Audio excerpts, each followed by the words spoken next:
August 22nd, 1812. A young Swiss explorer, disguised as a Muslim pilgrim named Sheikh Ibrahim, walks through a narrow canyon in the mountains of southern Jordan. Until this moment, Petra had remained hidden from Western eyes for centuries, the last Europeans to visit the city being crusaders many hundreds of years prior. Johann Ludwig Burckhardt, a 27-year-old Swiss explorer born in 1784 to a rich family who counted Gibbon and Goethe among their acquaintances, was determined to discover the source of the river Niger. But today, quite by accident, he is about to rediscover one of the lost wonders of the ancient world.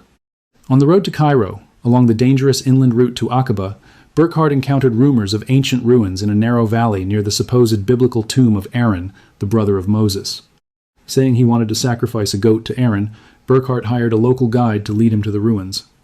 His real identity had to remain secret. The local Bedouins guarded this valley fiercely, and if they discovered a European searching for treasure, his life would be in grave danger.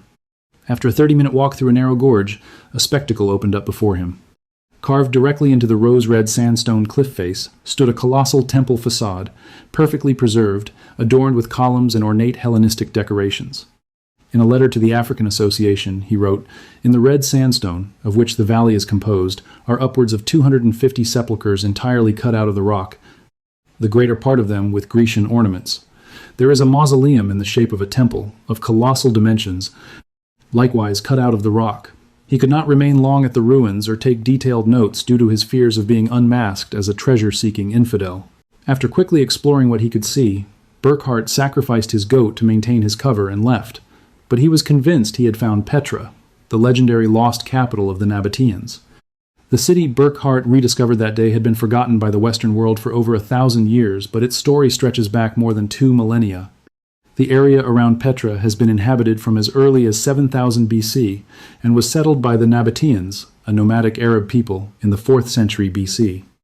The first mention of the Nabataeans dates from 312 over 311 BC, when they were attacked at Sela, or perhaps at Petra, without success by the Hellene Greek Antigonus I officer in the course of the Third War of the Diadochi. The Nabataeans began as nomads who moved from place to place, living off the land and herding camels, sheep, and goats.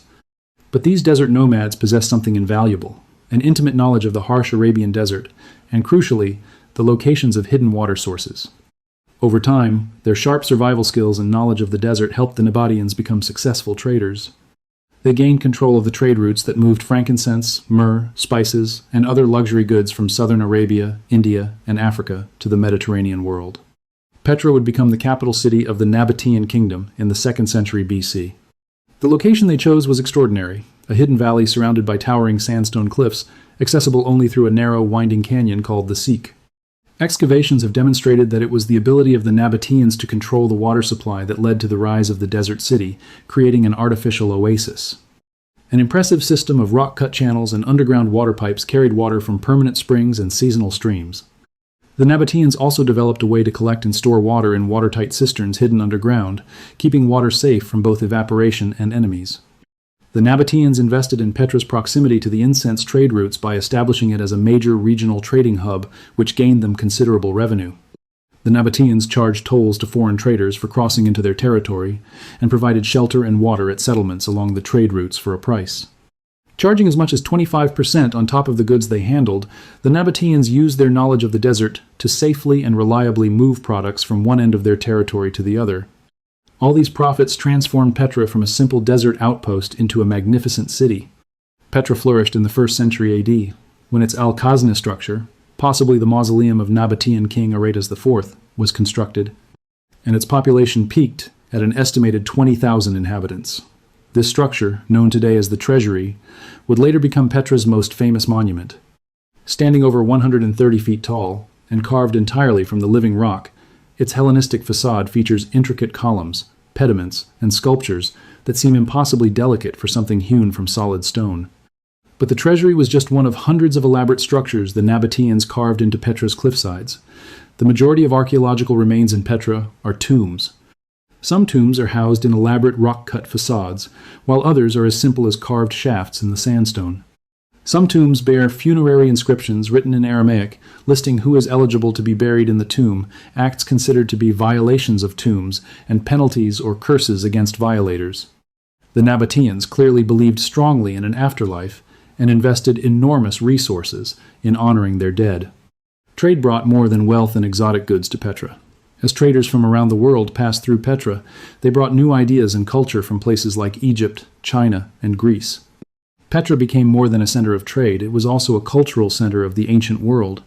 The architecture reflects this cultural melting pot. Nabataean designs blended with Hellenistic, Egyptian, and later Roman influences, creating a unique artistic style found nowhere else on Earth. The Nabataeans were not just builders and traders, they were also formidable warriors.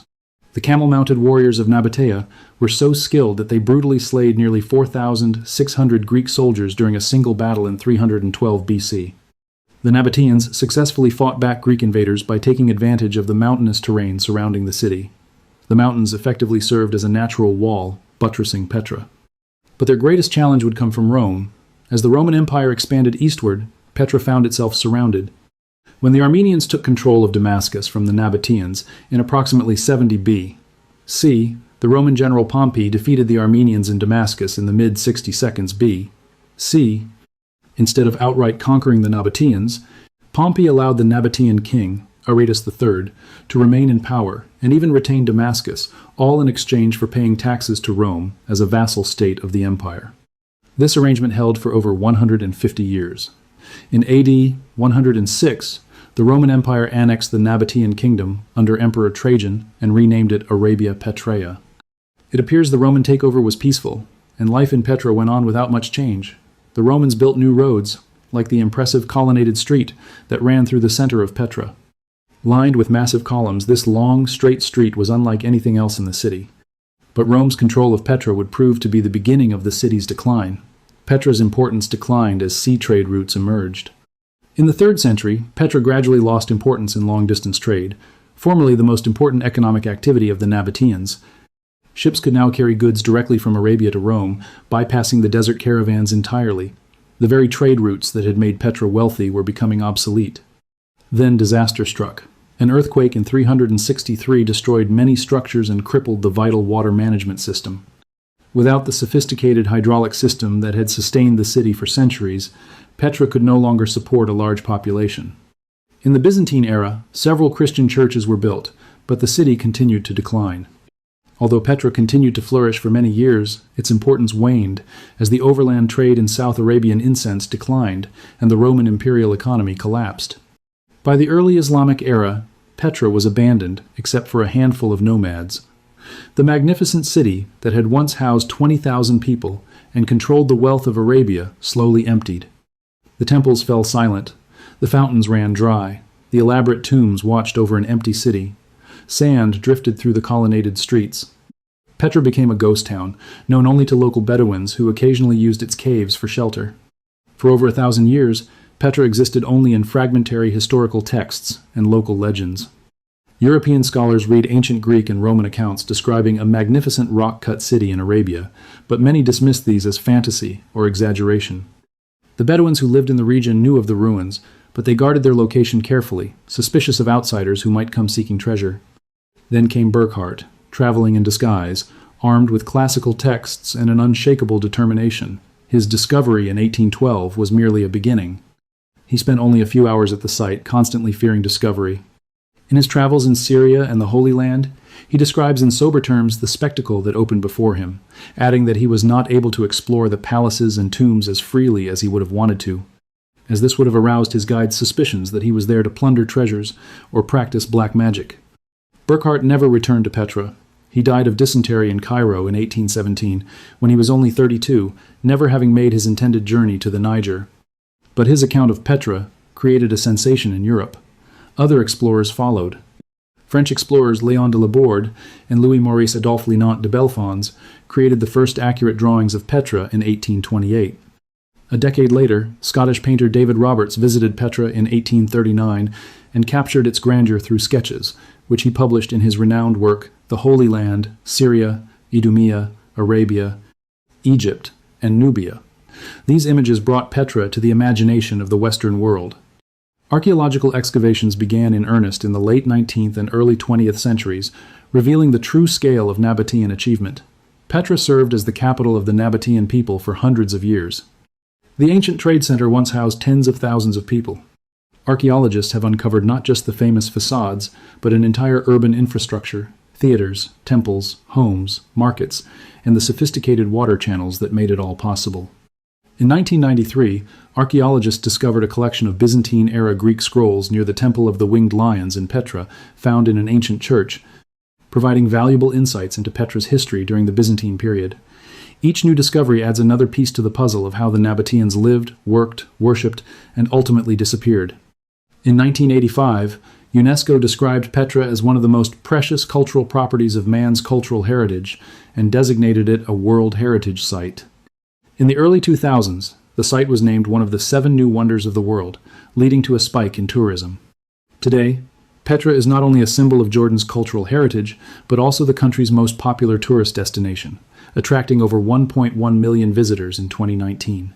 But with fame has come new challenges. Flash floods threaten the ancient structures.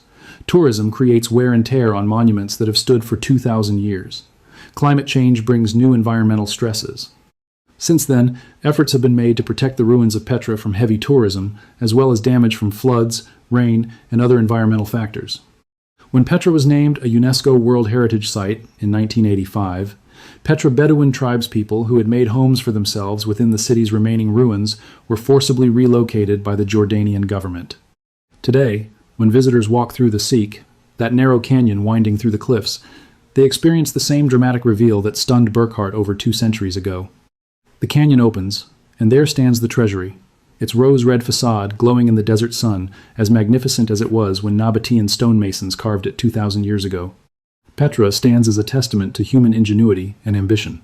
The Nabataeans took one of the harshest environments on Earth and transformed it into a thriving metropolis through engineering genius and commercial savvy. They carved monuments into solid rock that would outlast their entire civilization. They controlled trade routes that connected continents. They built a city that seemed impossible, and it was so well hidden that the world forgot it existed for a millennium. The rose-red city is no longer lost. Every year, hundreds of thousands of people from around the world make the pilgrimage that Burckhardt made in disguise, walking through the Sikh to witness the marvels the Nabataeans left behind. But in a sense, Petra remains as mysterious as ever. How did they accomplish such engineering feats with ancient tools? What caused them to finally abandon their magnificent capital? What other secrets still lie buried beneath the desert sands? Petra reminds us that civilizations, no matter how powerful, are temporary. But the monuments they leave behind can speak across millennia, telling stories of human creativity, determination, and the eternal desire to build something that will outlast us. The Nabataeans are gone, but their city carved in stone endures a wonder of the ancient world that was lost for 1,000 years, and now stands once again in the desert sun, waiting to amaze each new generation that discovers it.